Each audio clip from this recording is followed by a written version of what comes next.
अस्सलाम वालेकुम वरहमतुल्लाह। मेरा नाम दानियल वसीम है और मदरसा जामिया उस्मानिया और उस्मानिया एकेडमी, आज अल्हम्दुलिल्लाह हमारे बच्चे यहाँ नया नाज़मात के क्लब में मौजूद हैं और horse riding, archery, dart game, air gun, tug of war, hiking, ये बहुत सारी एक्टिविटीज़ आज इंशाअल्लाह बरोज़ जुम्मा बच्चों को अवेल करने का मौका मिल रहा है। आप देख सकते हैं यहाँ पे मकसद क्या है हमारा। देखिए ये आगे आर्चरी हो रही है, ग्रुप्स में हमने डिवाइड किया है बच्चों को, 15-15 के ग्रुप्स हैं। आर्चरी है, ये डॉट गेम है, ये एयर गन है। इस तरफ आप देखें ये ग्रुप है जो शूटिंग कर रहा है, और इसी हिल के ऊपर इंशाल्लाह ये हाइकिंग करेंगे, पहाड़ के ऊपर एक राउंड लेंगे। इसके पीछे हॉर्स राइडिंग है।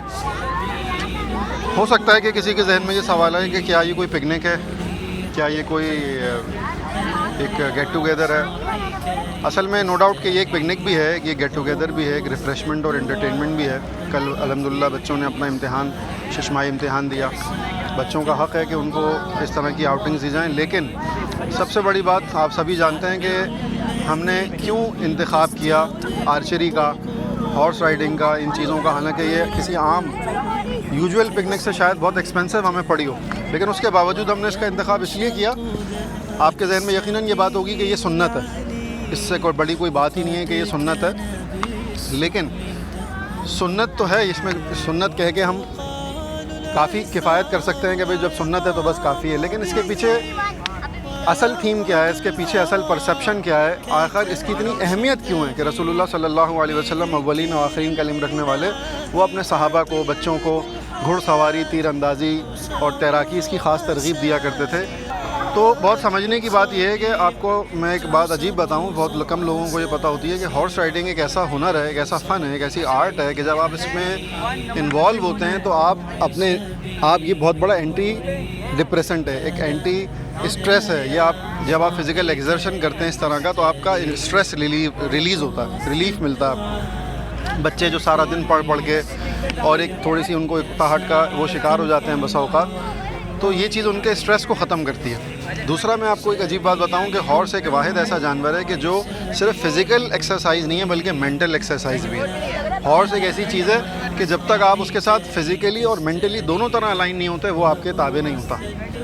और बिल्कुल इसी तरह मैं आपको बताऊं कि आर्चरी जो है, इसके अंदर आपको कई बड़े ये ऐसा गेम है कि आपको कंसंट्रेशन स्पैन भी देता है, आपको फोकस करना भी सिखाता है, एम करना भी सिखाता है, मुस्तकिल मिजाजी सिखाता है, किसी भी चीज़ पे तवज्जो ध्यान देने का की एबिलिटी पैदा करता है और आपके आई एंड हैंड कांटेक्ट को बढ़ाता है। आज आप देखें हमारे माशरे में लोग, बहुत सारे लोगों के अंदर मुस्तकिल मिजाजी नहीं है। एक काम शुरू किया, छोड़ दिया, दूसरा किया, तीसरा किया, चीज़ें बदलते रहे। एक काम के ऊपर फोकस करना, या पढ़ाई के लिए किताब खोलते हैं, दिमाग कहीं और ध्यान तवज्जो नहीं है। तवज्जो ध्यान पैदा करने के लिए बहुत तीर ब हदफ जो है एक्टिविटी वो ये आर्चरी है, और इसलिए आज हम यहाँ बच्चों को लाएंगे, ये इसको अवेल करें। अगर इनका इंटरेस्ट डेवलप होता है, और जैसा कि मैं आज देख रहा हूँ और आप भी देखें कि बच्चे कितने खुश हैं, कितना एंजॉय कर रहे हैं इसको। और इसमें ये सिर्फ एंजॉयमेंट नहीं है, जैसे मैं बता रहा हूँ, ये एक पूरी लर्निंग एक्टिविटी है। अगर ये कामयाब होता है तो इंशाल्लाह हमारी नीयत और इरादा है कि अपने मदरसे में भी हम इस एक्टिविटी को every week, once in a week शुरू करेंगे। और इसके अलावा मैं तीसरी बात आपको बताऊँ, पहाड़। देखें, नेचर के करीब होना बच्चे की एक फितरी ज़रूरत है कि बच्चा जो है वो नेचर के करीब हो। हम मॉल ले जाते हैं, हम झूलों पे ले जाते हैं, शोर शराबे की जगह ले जाते हैं। एक नेचुरल जगह, एक खामोशी की जगह, एक ग्रीनरी की जगह। क्या आपको पता है कि ग्रीनरी को सिर्फ देखने से आँखें तेज़ होती हैं? क्या आपको पता है कि खुशगवार खुली हवा में सांस लेना कितना ज़रूरी है? क्या आपको ये बात मालूम है कि अमेरिका के जेल का कैदी, उसका ह्यूमन राइट है लॉ में कि वो 2 घंटे खुली हवा में गुजारे। हर कुरान पढ़ने वाले बच्चे को कम से कम घंटा 2 घंटा रोज़ाना खुली हवा में आसमान के नीचे गुजारना चाहिए। शायद कि हमारा लाइफस्टाइल ऐसा हो चुका है कि बच्चों को बसा औकात मैं देखता हूँ कि कई दिन गुजर जाते हैं, उनको खुला आसमान देखना नसीब नहीं होता। और दूसरी बात ये कि यहाँ पे हाइकिंग हो रही है। हाइकिंग में ये पहाड़ पे चढ़ेंगे, कंपस का इस्तेमाल सीखेंगे। कंपस से direction north, west, south, east कैसे मालूम किया जाता है, और इसमें कुछ चीज़ें छुपाई जाएंगी, वो भी उनको ढूंढनी होंगी। पहाड़ पे चढ़ना उतरने का एक पूरा तजुर्बा होगा। बहुत सारे ऐसे बच्चे हमारे शहरी, उन्होंने ज़िंदगी में शायद कभी पहाड़ देखा नहीं है, कभी पहाड़ पे चढ़े नहीं हैं। ये एक बहुत बड़ी लर्निंग है। देखें, एक बात याद रखें कि हम अपने बच्चों को अपने दायरे में सिर्फ 3 घंटे के इम्तिहान के लिए नहीं तैयार करना चाहते। हम चाहते हैं कि बच्चे ज़िंदगी के इम्तिहान के लिए तैयार हों। इनमें एग्ज़ाम स्किल्स से ज़्यादा लाइफ स्किल्स पैदा हों। लिखना पढ़ना आ ही जाएगा, लेकिन बहुत सारी ऐसी चीज़ें जो ज़िंदगी भर इनको काम आएंगी, उसका एक्सपोजर देना भी वालिदैन की और इदारे की ज़िम्मेदारी है। इसी सिलसिले में ये प्रोग्राम आज मुनक़िद हुआ और बहुत शुक्रिया उन वालिदैन का, उन बच्चों का जिन्होंने इसमें पार्टिसिपेट किया, जिन्होंने हमें भी मोटिवेट किया।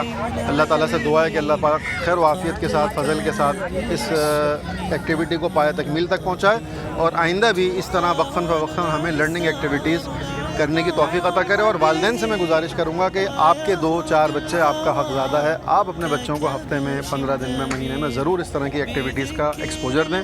ये बच्चों की लर्निंग में बहुत बड़ा किरदार अदा करती है। बहुत शुक्रिया। अस्सलाम वालेकुम।